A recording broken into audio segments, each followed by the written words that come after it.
80 বিঘা জমিতে 5 কাঠা এরিয়া ভুল হওয়াটা কোনো ব্যাপারই না, হবেই হবে। এই 5 কাঠা জমি যদি আপনার কম হয় তবু 2.5 লাখ টাকা আপনার লস হয়। এখানে 2 ফুট জায়গাটা ব্যাপার নয়, কিন্তু আপনার বাড়ি করার পরে যদি 2 ফিট জায়গা চলে যায় তাহলে আপনার ড্রেনেজের অসুবিধা হয়। আপনারা একটা জিনিস এখন প্রায় শুনছেন যে মেশিন দিয়ে জমি জায়গা মাপ হচ্ছে। তো মেশিনগুলো কি? এই যে একটা মেশিন এখানে দেখছেন, এখানে একটা ডিজিপিএস, এটা আমি বসিয়ে রেখেছি আমার গাড়িটার কাছে। আমি এই বেসটা বসিয়ে রেখেছি, আর ওরা একটু দূরে ওখানে আমি দেখাবো। তো এই যে দেখুন, এখানে ওরা এটা নিয়ে মাপ করে বেড়াচ্ছে। ওরা একজনই করে বেড়াচ্ছে, কিন্তু আরও সঙ্গে দুজন আছে হেল্প করার জন্য।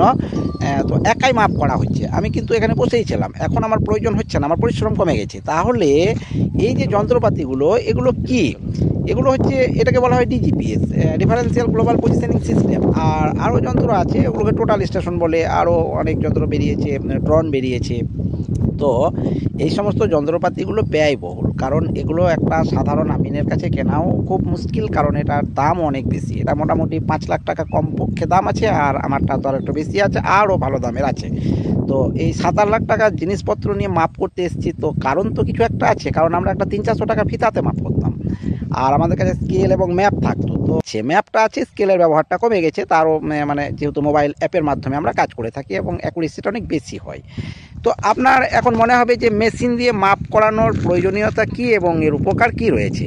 তো আমি দু একটা কথার মাধ্যমে আপনাদেরকে খুব সহজে এটাকে বোঝানোর চেষ্টা করছি। যেমন ধরুন, এই যে মেশিনটা আছে, আপনি একটা জমি কিনতে গেছেন, সেই জমিটা 1 বিঘা জমি, আমি ধরে নিলাম 1 বিঘা জমি। তো এখন জমির যার দাম ধরে নেন 10 লাখ টাকা। এখন ওই জমিটা যদি আমি মেশিন দিয়ে মাপ করে দিই, তাহলে জমির যে পরিমাণ, যে সূক্ষ্ম পরিমাণ, সেটা আপনি অ্যাকচুয়াল পেয়ে যাবেন। অর্থাৎ ওই জমিটাতে যদি আপনাকে হাফ কাঠা জমি কম দিয়ে দেয়, ফিতা দিয়ে মাপ করতে গিয়ে হাফ কাঠা বা তার হাফ, অর্থাৎ ওখানটাতে যদি 25%, 1 কাঠা 25% জমি আপনাকে কম দিয়ে দেয়, তাহলে আপনি যদি 10 লাখ টাকা হিসাব করে ধরেন, তাহলে এখানে আপনার লস হয়ে যাচ্ছে 12,500 টাকা। তাহলে আপনি চিন্তা করে দেখুন, কম পরিমাণ জায়গা বাদ গেলেও আপনি হিসেব করে যদি দেখেন 12,500 টাকা আপনার এখানে লস হয়ে যাচ্ছে। তাহলে আপনি তো একটা ভুলের শিকার হলেন। তো আমি এমনি সাধারণ একটা আমিনকে দিয়ে ফিতা দিয়ে জমিটা মাপ করিয়ে নিলাম। মাপ করানোর পর আমি দেখা গেল যে হ্যাঁ, আমার 1 বিঘা জমি আছে বলে দিল। ফিতাতে যেটা সম্ভব হয় না, সব ক্ষেত্রে আমরা মাপ করেছি। তো আমরা অনেক দিন থেকে ফিতাতে মাপ করেছি, আমাদের গুরুদেবদের সঙ্গে আমরা মাপ করে এসেছি, আমরা কাজ করেছি, যাদের সঙ্গে শিখেছি। আমার বড় ভাই, ওনার সাথে। তো ফিতা ধরার যে একটা টেকনিক আছে, ফিতা ধরার একটা ব্যাপার আছে, এক জায়গা থেকে ফিতা এক জায়গায় টানতে গেলে ফিতার লাইন, অ্যালাইনমেন্ট, যেগুলো দেখতে হয় জমির এরিয়া করতে গেলে, যদি এটা জমির শেপটা যদি বিষম আকৃতি হয়, তাহলে এর এরিয়া বার করা যে সিস্টেমগুলো আছে, পদ্ধতিগুলো আছে, সেগুলো অবলম্বন করতে হয়। সেগুলো যদি সঠিকভাবে করা হয় তাহলে হবে, ফিতা দিয়ে হবে, সেক্ষেত্রে আপনার ত্রুটি হবে না। কিন্তু সাধারণত অনেক ক্ষেত্রে এই জিনিসগুলো আমরা বুঝতে পারি না। ওই জন্য আমাদের কি হয়, জমির পরিমাণের ক্ষেত্রে বের করতে অসুবিধা হয়। আমরা অনেক ক্ষেত্রে পরীক্ষা করে দেখেছি, সব ক্ষেত্রে যে আপনার হবে তা কিন্তু নয়। তাই বলে কি ফিতা দিয়ে মাপ হবে না, তাও কিন্তু আমি বলতে চাচ্ছি না। কিন্তু এই দিয়ে যদি আমরা করি, তাহলে কি হবে, আমি একদম নির্ভর থাকতে পারবো। আমি যে জমিটা মাপ করলাম এবং খুব কম সময়ের মধ্যে করলাম, তাহলে জমির যে এরিয়াটা আমি পেলাম, মাপ করে যে ম্যাপটা আমার তৈরি হয়ে গেল, যে গ্রাফটা তৈরি হয়ে গেল, সেই গ্রাফটা কিন্তু আমি যেখানে যেখানে ধরেছি, অর্থাৎ যেখানে যেখানে জমির সীমানা দিয়েছি, খুঁটি পিটিয়েছি, সেই সমস্ত জায়গাগুলো যদি আমি পেয়ে যাই, তাহলে আমার জমির পরিমাণ এটাই হবে। আর আমি মাপ করতে গেলাম, মাপ করতে গিয়ে আপনাকে বললাম এই জমিটা মাপ করতে গেলে আমি মেশিন দিয়ে করে দেবো, আমাকে 5,000 টাকা আপনাকে দিতে হবে।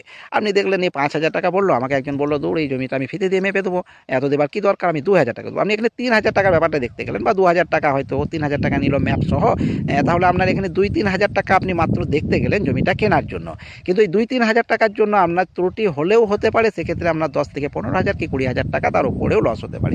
আমি যদি একটা সাধারণভাবে একটা জিনিসের উদাহরণ দিই, আমি একটা জমি দেখতে গেলাম, সেখানে 80 বিঘা জমি আছে।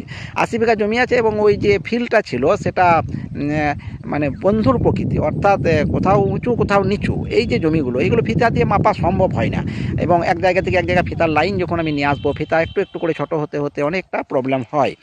তো ভদ্রলোককে আমি বললাম যে আমাকে যদি 80 বিঘা জমি আমি মাপ করে দেবো, ম্যাপ করে দেবো, এবং সঠিকভাবে আপনাকে পরিমাণ করে দেবো, এর সফট কপি এবং হার্ড কপি আমি আপনাকে সব কিছুই দিয়ে দেবো, যাতে আপনার প্রজেক্টের ক্ষেত্রে কাজে লাগে। যেমন DWG ফাইলটা আমাদের কাজে লাগে, অটোক্যাড ফাইলটা।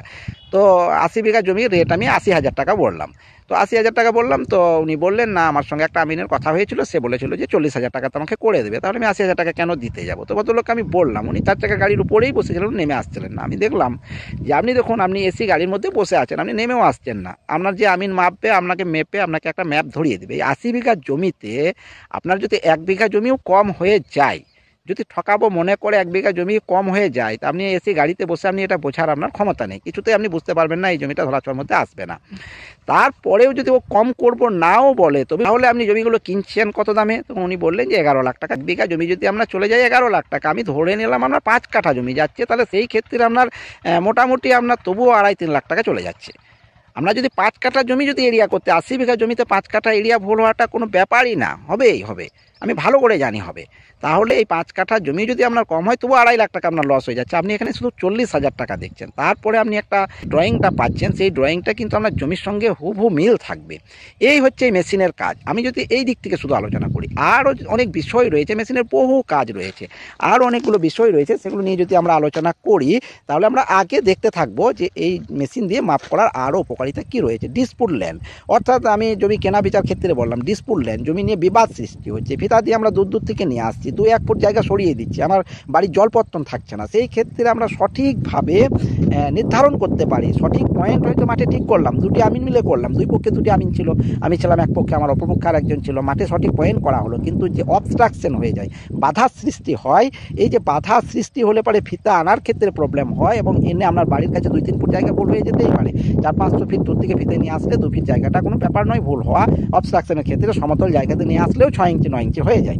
তাহলে সেই ক্ষেত্রে মেশিন কি করে, ওই পয়েন্ট টু এই পয়েন্ট যে ডাইরেক্ট হরাইজন্টাল ডিস্টেন্স দেয়, এই ডিস্টেন্সের ক্ষেত্রেও কিন্তু অনেক উপকার করে। অর্থাৎ মাঠে যে পয়েন্ট আমি ঠিক করেছি, আমার স্কেল রিডিং যদি ঠিক থাকে, অর্থাৎ এই ফুটটা আছে আমার বাড়ির কোন জায়গায় এসে পড়ছে, তাহলে এক্ষেত্রেও আপনাকে ঠকে যেতে হচ্ছে না। এখানে 2 ফুট জায়গাটা ব্যাপার নয়, কিন্তু আমরা বাড়ি করার পরে যদি 2 ফিট জায়গা চলে যায়, তাহলে আপনার ড্রেনেজের অসুবিধা হয়ে যাচ্ছে, আপনার জল নিকাশের প্রবলেম হয়ে যাচ্ছে, আপনাকে এই বাড়ির মধ্যে সব ফিট করে জল রাখতে হবে, আপনার নোংরা জল আপনার বাড়ির মধ্যে মারতে হবে। অনেক ক্ষেত্রে আমরা দেখেছি, অনেক ভুগতে হয়েছে অনেক লোককে, বাড়ি করার পর তার বাড়ি হয়তো মনে হয়েছে যে আমি 2 ফিট 3 ফিট ছেড়ে বাড়ি করেছি, কিন্তু এখন দেখা যাচ্ছে পাশের লোক অবজেকশন করার পর ওই বাড়িতে জলপত্তনই থাকছে না, সেখানে ড্রেনেজের প্রবলেম হচ্ছে, বাড়ি মেনটেন্যান্স করার প্রবলেম হচ্ছে।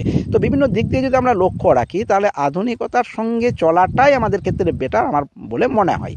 আর একটা জিনিস কি, কারণ এখন দেখুন আমরা সব কিছুই আধুনিকতার সঙ্গে আধুনিক করেই চলছি, যেমন আমাদের মোবাইল, গাড়ি ঘোড়া ইত্যাদি যে হিসাবে বেড়ে গিয়েছে, সেই হিসাবে যুগের সঙ্গে তাল মিলিয়ে চলতে, যখন ছিল না তখন সেইভাবে মাপ হতো, কিন্তু এখন হয়েছে। এখন যদি আপনি পায়ে হেঁটে যান হবে না, তখন 4 কিলোমিটার 5 কিলোমিটার আমার বাবা মারা নাকি শুনেছি স্কুল গিয়েছে পায়ে হেঁটে, হাই স্কুল, কিন্তু এখনকার ছেলেমেয়েরা এই 1 কিলোমিটার দূরে স্কুল যাবে না, সাইকেল ছাড়া যাবে না, আবার বাইক ছাড়া এখন বাজারেও যেতে চায় না। তাহলে সেই ক্ষেত্রে দেখা যাচ্ছে যে আধুনিকতা এবং প্রযুক্তির সঙ্গে তাল মিলিয়ে চলতে গেলে আমাদেরকে সব কিছু উন্নত করতে হবে। এটাই আজকে বলার ছিল, আর বেশি কিছু আজকে বলছি না, পরে এই বিষয় নিয়ে আরও আলোচনা করব। অনেক অনেক ধন্যবাদ।